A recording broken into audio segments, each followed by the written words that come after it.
This is a flight made in 1975 by myself and Captain Jim Sewell as the pilot.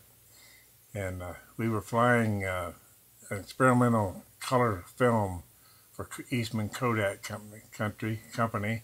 And they want us to fly down the length of the Grand Canyon and take obliques of different mountain sides and the sides of the canyon. And so we flew down all the way down through there, and then turned around and came all the way back up and took the other side of the canyon.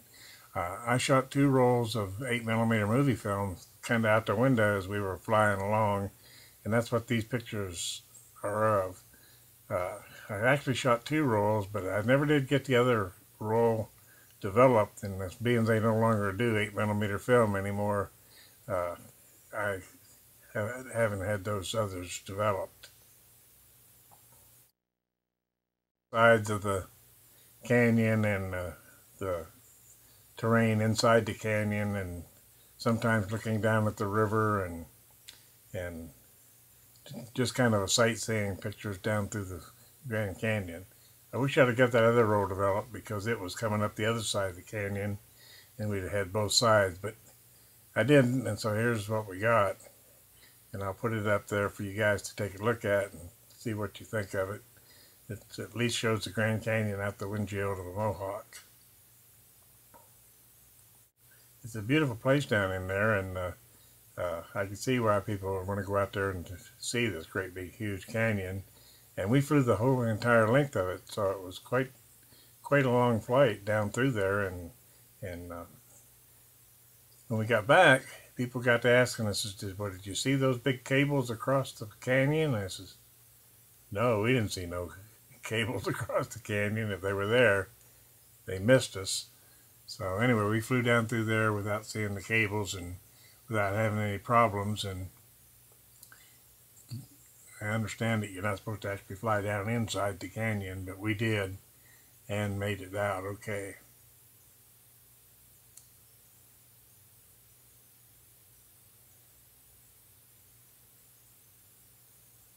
You can see a lot of the different layers there of the different years that the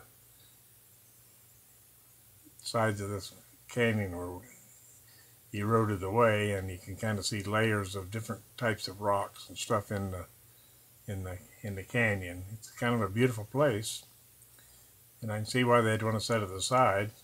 It ain't used for much else.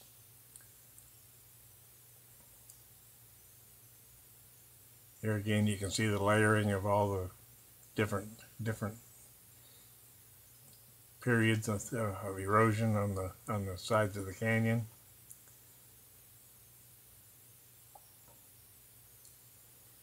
We flew back into Williams Air Force Base and refueled again, and then we flew back to Fort Huachucca, which was our home base, and turned the film over to Eastman Kodak.